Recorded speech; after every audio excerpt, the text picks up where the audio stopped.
إن الحمد لله نحمده ونستعينه ونستغفره ونعوذ بالله من شرور أنفسنا وسيئات أعمالنا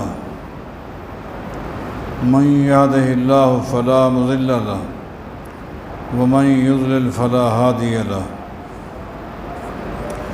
وأشهد أن لا إله إلا الله وحده لا شريك له وأشهد أن محمدًا عبده ورسوله أما بعد فإن خير الحديث كتاب الله وخير الهدي هدي محمد صلى الله عليه وسلم وشر الأمور محدثاتها وكل محدثة بدعة وكل بدعة ضلالة وكل ضلالة في النار اعوذ باللہ من الشیطان الرجیم بسم اللہ الرحمن الرحیم وَيُؤْثِرُونَ عَلَىٰ أَنفُسِهِمْ وَلَوْ كَانَ بِهِمْ خَصَاصَةٌ۔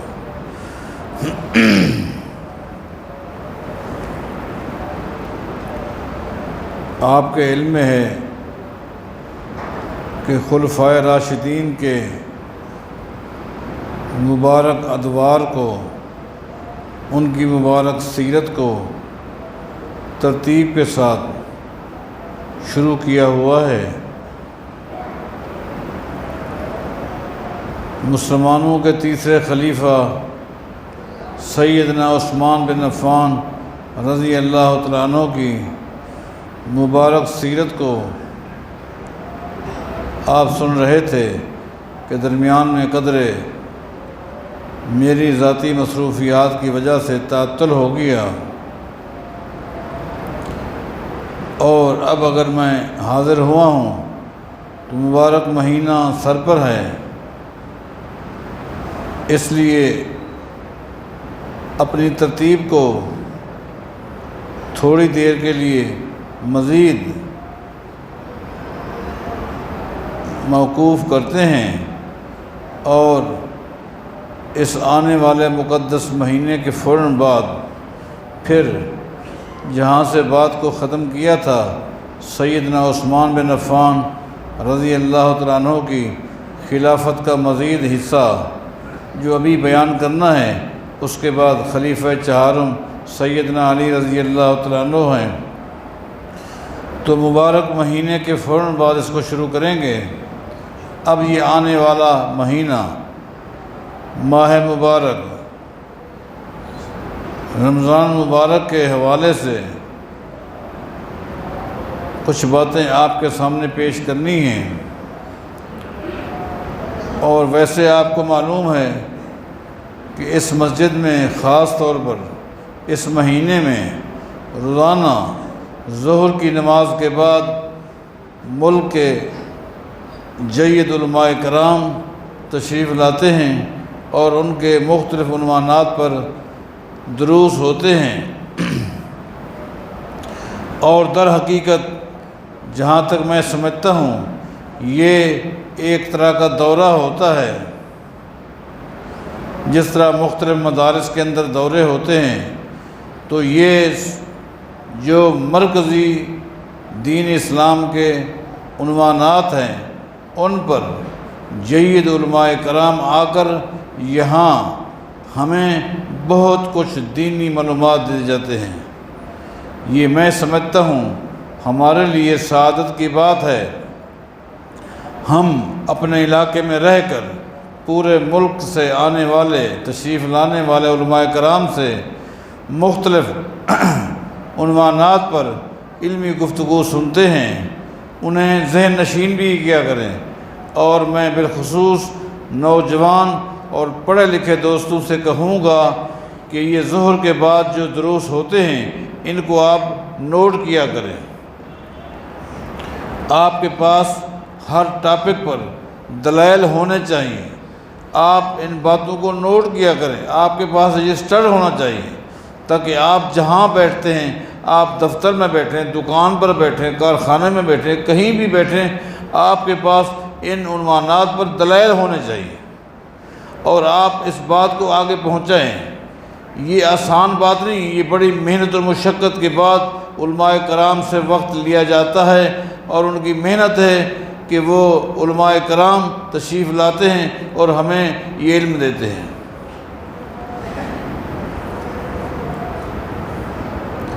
یہ مہینہ جو ہے آج اتنا بتانا ہے، احساس ہمدردی کا مہینہ ہے۔ اس مہینے نے بڑے دروس دیے ہیں، بڑی نصیحتیں کی، ان میں سے ایک کیا ہے؟ احساس ہمدردی۔ اور احساس ہمدردی تبھی ہوتا ہے جب انسان کے اوپر خود حالات اس طرح کے پیش آتے ہیں۔ ایک بندہ بیمار ہوتا ہے، اس کے بعد اس کو بیماری کا احساس ہوتا ہے، مریضوں کا اس کو احساس ہوتا ہے۔ تو اس مہینے میں تھوڑی سی دیر کے لیے بھوک اور پیاس کو برداشت کر کے اللہ تعالیٰ اپنی مخلوق کو نصیحت کرتا ہے کہ آپ کے دل میں ان مفلس لوگوں کے بارے ہمدردی ہونی چاہیے جو معاشی اعتبار سے اس طرح کے مسائل کی دلدل میں دھسے ہوتے ہیں اور جنہیں نکلنے کے کوئی امکانات بھی نہیں ہوتے۔ یہ احساس دلانے کے لیے اب آپ دیکھیں، نبی علیہ الصلوۃ والسلام کوئی قصہ گو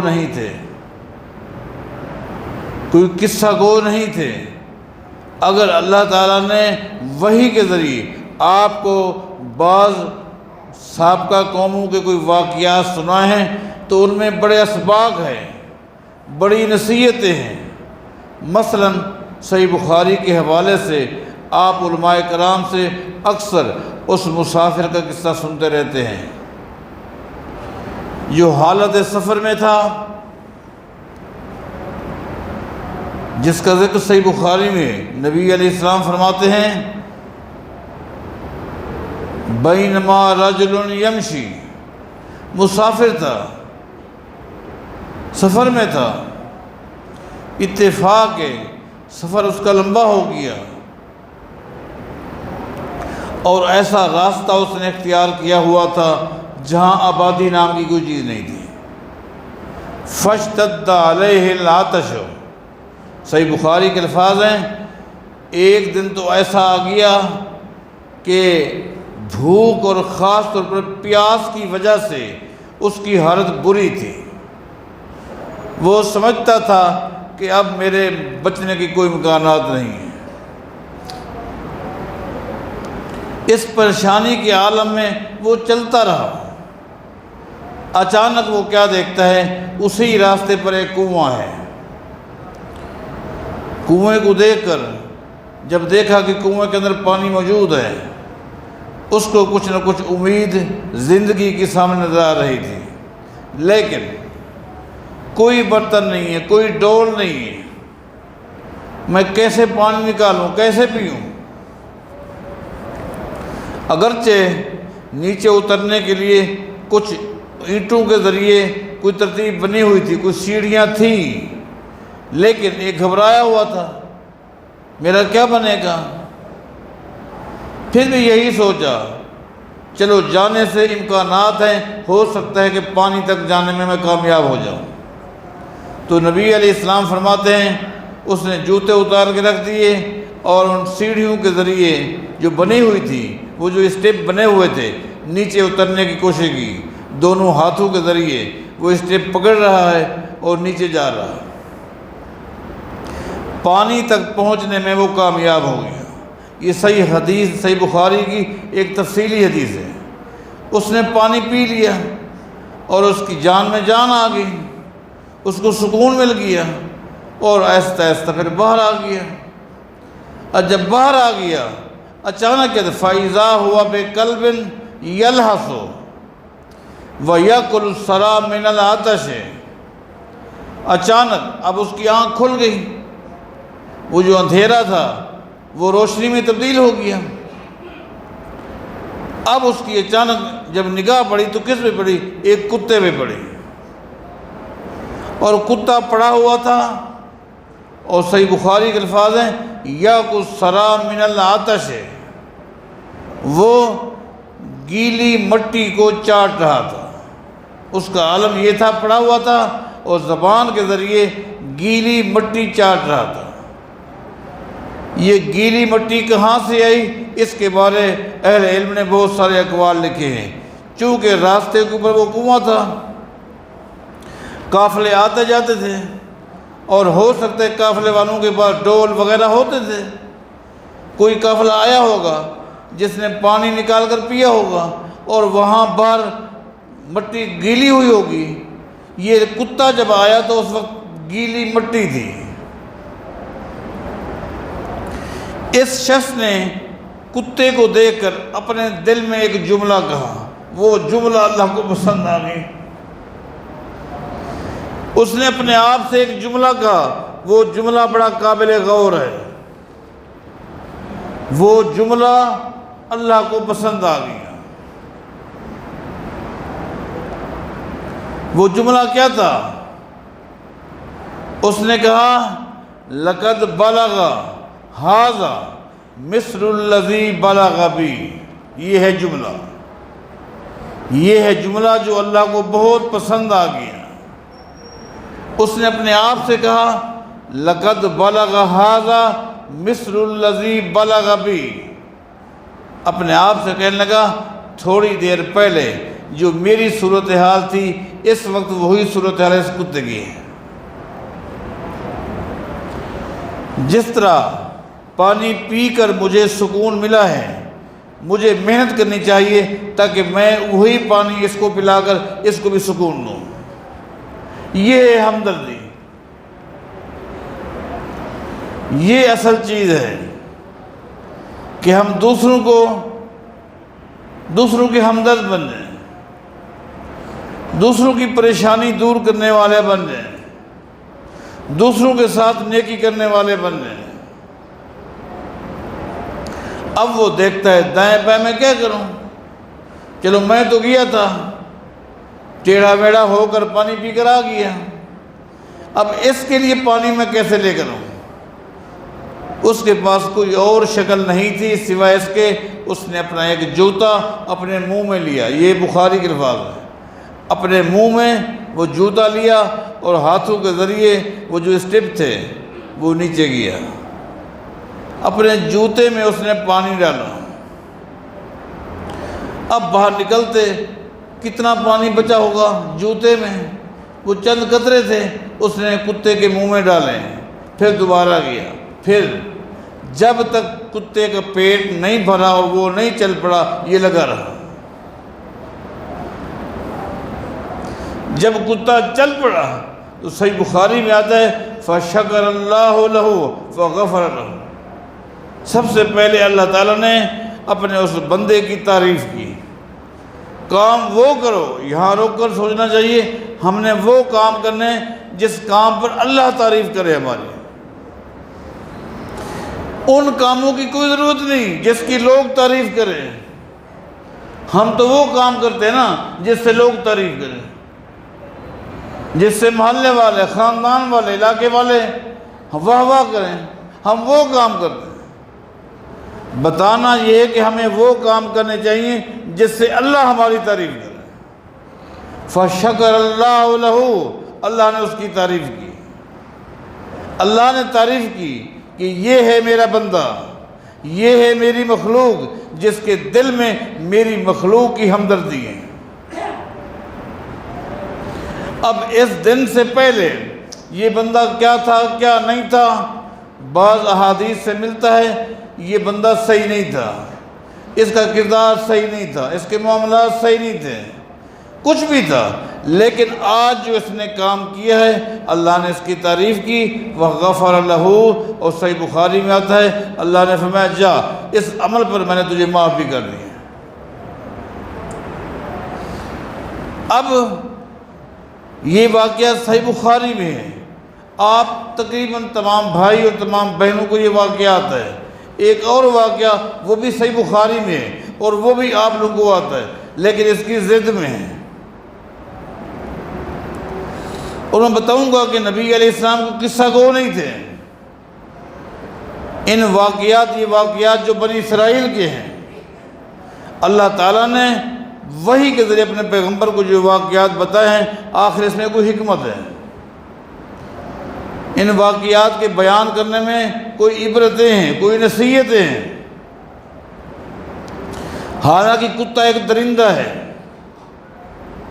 انسان کی مصولیت نہیں ہے، ان کو کھلانا، ان کو پلانا ایک انسان کی ذمہ داری نہیں ہے، یہ جنگل کا جانور ہے، اپنا رزق خود تلاش کرتا ہے،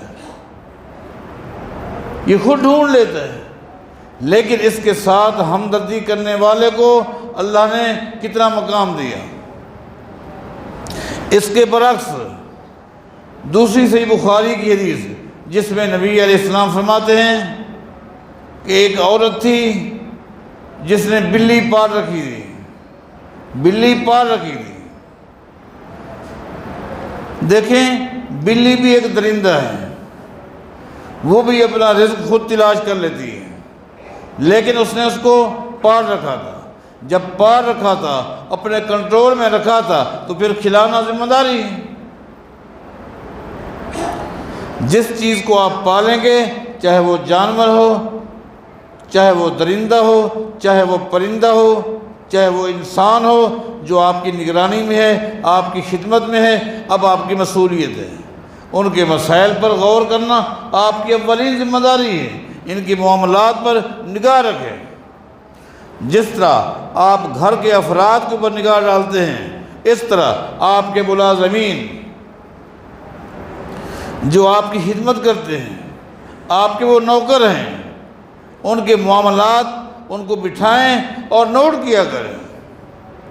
یہ ہمدردی ہے۔ اسی ہمدردی نے تو لوگوں کو دین کی طرف داخل کیا۔ آج آپ کے کارخانوں میں کتنے لوگ ہیں جو مسلمان نہیں ہیں، اور آپ نے ان کو انتہائی دور رکھا ہوا ہے، اور آج تک وہ ہندو کے ہندو ہیں۔ آپ کو کبھی احساس نہیں ہوا، بس آپ اتنا جانتے ہیں کہ یہ لوگ اچھے ہیں، آپ کے کاروبار کے معاملات میں وہ صحیح ہیں، آپ رکھا ہوا، اور وہ بھی آپ کے پاس کام کرتے ہیں کہ یہ اچھے ہیں، ٹائم پہ یہ پیمنٹ کر دیتے ہیں۔ نہیں، یہ کام مکمل نہیں ہے، اس میں آپ لوگ فیل ہیں۔ آپ کی بہت ساری ذمہ داری ہے، آپ کا حق بنتا ہے گہے بگہے ان کے ساتھ بیٹھیں، ان کے گھریلو مسائل آپ نوٹ کریں۔ اگر آپ 15,000 20,000 دیتے ہیں تو اپنی جگہ پر ہیں، اس کے علاوہ آپ پوچھیں کوئی پریشانی ہے، کوئی بیماری ہے، ان کے گھر کے معاملات ہیں، کون بٹھائے گا؟ ان کو حق بتانے کے لیے آسمان سے فرشتے آئیں گے؟ یہ ذمہ داری آپ لوگوں کی ہے، یہ مسئولیت آپ لوگوں کی ہے۔ اگر آپ متقی ہیں اپنی ذات میں تو کیا ہوا؟ یہ کون سے کمال کی بات ہے؟ آپ نمازیں پڑھتے ہیں، روزے رکھتے ہیں، آپ دیندار ہیں، اور آپ کے اسٹاف میں وہ لوگ موجود ہیں جو جہنم کی طرف جا رہے ہیں، آپ کو احساس نہیں ہوا؟ قیامت کے دن آپ نے اللہ کو کیا جواب دینا ہے؟ ایک شخص 10 سال 20 سال آپ کے پاس، آپ کے کارخانے میں ملازمت کرتا ہے، اور جیسے وہ کافر آیا تھا ویسے کافر جا رہا ہے۔ صرف صالحین کے اوپر آپ نے نگاہ نہیں ڈالی۔ آپ ذرا مطالعہ کریں، خالی ان کے اخلاق سے، ان کے معاملات سے مانوس ہو کر لوگ اسلام میں داخل ہوتے ہیں۔ قومیں، برادریاں دین میں کیسے داخل ہوئی؟ لہٰذا میرے بھائیوں، میرے دوستو، اس بات کو نوٹ کریں، آپ ان کے ساتھ بیٹھا کریں۔ خالی آپ کا ان کے ساتھ بیٹھنا، ان کو پتہ نہیں کتنا خوشی ملے گی کہ ہمارا سیٹھ ہمارے ساتھ بیٹھتے ہیں، ہمارے کارخانے کا مالک تو آج ہمارے پاس آیا، اس نے ہمیں اپنے ساتھ بٹھایا اور ہم سے پوچھا آپ کے کتنے بچے ہیں؟ سنا ہے کہ آپ کے بچے بیمار ہیں، تکلیف ہے، کبھی پوچھا آپ نے؟ بس آپ یہ سمجھتے ہیں جو کمٹمنٹ ہوا ہے، میں ان کو پیسے دیتا ہوں، بس حق ادا ہو گیا. نہیں، حق ادا نہیں ہوا. قیامت کے دن پوچھا جائے گا ان لوگوں تک دین پہنچایا کہ نہیں پہنچایا؟ آپ نے حق ان کے سامنے پیش کیا کہ نہیں پیش کیا؟ کچھ ہمدردیاں آپ کی ہونی چاہیے. آپ اخلاق میں اچھے ہیں تو اور اچھے بن جائیں. ورنہ آپ دیکھیں، میں عرض کر رہا تھا نبی علیہ السلام کو بتایا گیا عورت نے بلی کو پار رکھا تھا، اور ہوا کیا؟ نہ تو اس کے آگے کوئی چیز رکھی کھانے پینے کی، ولا ہی ترکتھا حتی تاکل من حشاش الارض، نہ ہی اس نے بلی کو چھوڑا. اگر چھوڑ دیتی وہ اپنا رزق خود تلاش کر لیتی. نہ کھلایا نہ چھوڑا. فماتت جوعا، وہ بھوک اور پیاس کی وجہ سے وہ بلی مر گئی. فدخلت النار فی حرۃ، نبی علیہ السلام فرماتے ہیں اس ایک بلی کے ساتھ یہ نیکی، یہ ہمدردی، یہ خیر خواہی، کھلانا پلانا نہ کیا، اس کی وجہ سے اللہ نے اس کو جہنم ڈال دیا. بلکہ ایک حدیث جو کہ صحیح بخاری کے ہے، اس میں یہ بھی ہے، نبی علیہ السلام فرماتے ہیں معراج والی رات میں نے ایک خاتون کو دیکھا. معراج والی رات میں نے ایک خاتون کو دیکھا جو بندھی ہوئی تھی، اور ایک بلی کو دیکھا جو اس کو نوچ رہی تھی، اس کے جسم کو نوچ رہی تھی. میں نے جبریل سے پوچھا یہ کون ہے؟ انہوں نے بتایا کہ یہ وہ عورت ہے جس نے دنیا میں بلی کو پالا تھا، اس کی خدمت نہیں کی تھی، حتیٰ کہ بھوکی اور پیاسی مر گئی. مرنے کے بعد یہ وہ خاتون ہے، اللہ نے اس کے ساتھ یہ کیا ہے، اب یہ قیامت تک اسی طرح بندھی رہے گی اور یہ بلی اس کے جسم کو نوچتی رہے گی.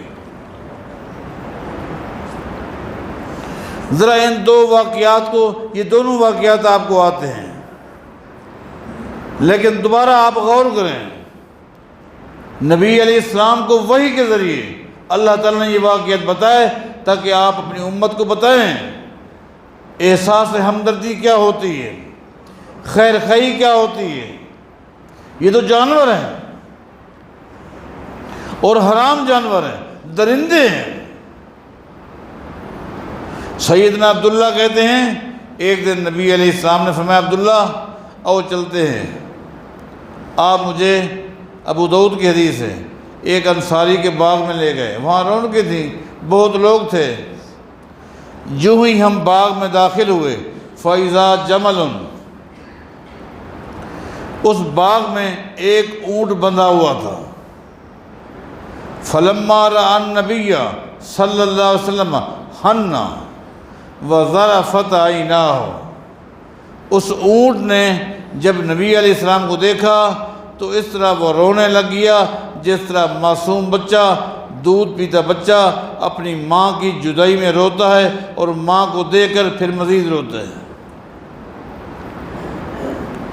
نبی علیہ السلام سیدھے اس اونٹ کی طرف چلے گئے.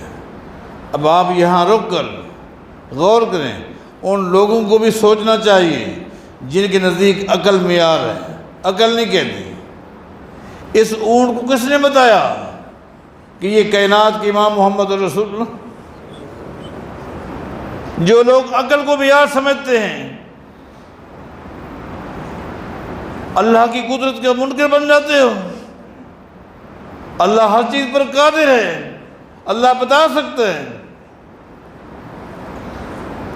نبی علیہ السلام گئے، سیدنا عبداللہ ساتھ ہیں، فرماتے ہیں میں گیا ظرفت عیناہ، عبداللہ کہتے ہیں اللہ کی قسم میں نے اس اونٹ کو دیکھا کہ دونوں آنکھوں سے وہ آنسو بہہ رہا تھا.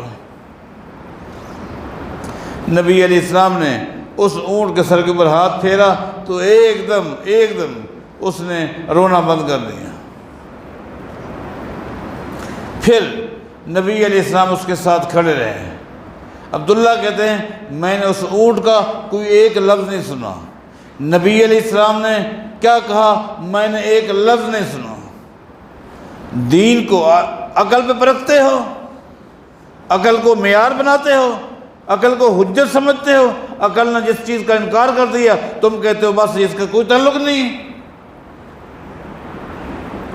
سیدنا عبداللہ کا ایمان دیکھیں، کہتے میں ساتھ کھڑا ہوں، نبی علیہ السلام نے اگر کچھ کہا میرے علم میں نہیں، میں نہیں سنا، اونٹ کچھ بولا میرے علم میں نہیں۔ اتنا ہے کہ نبی علیہ السلام نے فرمایا، ایک دم آپ نے فرمایا من رب ھذا الجمل، اس اونٹ کا مالک کون ہے؟ لوگ بہت تھے۔ ایک انصاری نوجوان آتا ہے، اس نے آ کر کہا اللہ کے نبی یہ اونٹ میرا ہے۔ نبی علیہ السلام نے فرمایا انہ شکا الی، اس نے تیری شکایت کی ہے۔ اللہ، اب بتاؤ عقل کو دین بنانے والوں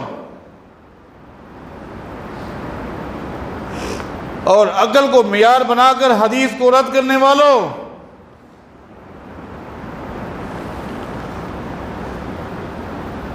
دین اللہ کی وحی کا نام ہے، عقل مانے یا نہ مانے، ذہن قبول کرے یا نہ کرے۔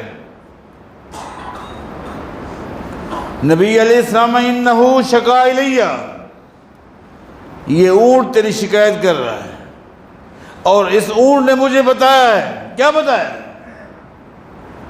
انکا، اونٹ تیرے بارے کہتا ہے کہ تو اس سے اتنا کام لیتا ہے، اتنا کام، اونٹ کہتے میں تھک جاتا ہوں۔ یہ اتنا کام لیتا ہے، اتنا کام کہ میں تھک جاتا ہوں، لیکن اونٹ کہتا ہے یہ مجھے کھلاتا نہیں ہے، میرا پیٹ نہیں بھرتا۔ اللہ، بتاؤ بتاؤ، یہ صحابہ کے ایمان پر غور کریں۔ عبداللہ بن جعفر پیغمبر کے ساتھ کھڑے ہیں، کہتے ہیں نہ میں نے کوئی اونٹ کی بات سنی، نہ اللہ کے نبی کی بات سنی، لیکن اللہ کے نبی نے فرمایا میرا ایمان ہے، یہ ایمان، ایسا ایمان لو۔ آج فتنوں کا دور ہے، آج قرآن و حدیث کو رد کیا جا رہا ہے، عقل کو معیار بنا کر، دلیل بنا کر، عقل نہیں مان۔ تیری عقل کیا ہوتی؟ نبی علیہ السلام نے ہمیں سے شکایت کی تیری، انکا تجیعو وتعذبو، تو اس سے اتنا کام لیتا ہے، وہ خود کہہ رہا ہے کہ میں تھک جاتا ہوں، میں تھک جاتا ہوں، یہ بول نہیں سکتا تو اس سے اتنا کام لیتا ہے، اس لیے کہ یہ بول نہیں سکتا، لیکن پیٹ بھر کے مجھے کھلاتا نہیں۔ قیامت کے دن تجھے حساب دینا ہوگا۔ صحابہ کرام نے نبی علیہ السلام کو گھیر لیا، کسی نے نہیں کہا یہ آپ سے بات کرتا ہے، کیا آپ نے اس کی بات سمجھ لی؟ اس نے آپ کی بات سمجھ لی، آپ نے اونٹ کی بات سمجھ لی، کسی نے نہیں کہا۔ ہاں، سب نے یہ کہا اے اللہ کے رسول، کیا قیامت دن ان جانوروں کے حوالے سے بھی ہم سے پوچھا جائے گا؟ یہ پوچھا، وہ نہیں کہا کہ یہ بات عقل میں نہیں آتی، یہ پوچھا کیا قیامت کے دن ہم سے پوچھا جائے گا؟ آپ میں جی ہاں، ہر ذی روح چیز کے بارے تم سے پوچھا جائے گا، تم نے ان کے ساتھ کیا کیا کیا نہیں کیا۔ اس لیے قرآن نے کہا یا ایھا الذین آمنوا اتقوا اللہ، تقوی اختیار کرو، اپنے معاملات کا جائزہ لو، احساس کرو قیامت دن حساب ہونا ہے۔ بلکہ ایک حدیث میں آتا ہے، دو صحابی ہیں، دونوں سگے بھائی ہیں، ایک کا نام عبداللہ، ایک کا نام عبید اللہ ہے، بشر کے بیٹے ہیں رضی اللہ عنہما۔ ایک شخص نے دروازے پر دستک دی، آ جاؤ، وہ آ گیا، بیٹھک میں بیٹھ گئے۔ اس نے کہا میرے پاس گھوڑا ہے، میرے پاس گھوڑا ہے، میں اکثر اس گھوڑے پر سفر کرتا ہوں، جب وہ آہستہ ہو جاتا ہے، تھک جاتا ہے، تو میرے پاس ایک لکڑی ہے، پیچھے سے اس کو مارتا ہوں اس کو تیز کرنے کے لیے، پھر وہ تیز چلتا ہے، پھر جب آہستہ ہو جاتا ہے پھر میں لکڑی کے ذریعے اس کو مارتا ہوں، پھر وہ تیز ہو جاتا ہے۔ میں یوں سفر کرتا ہوں۔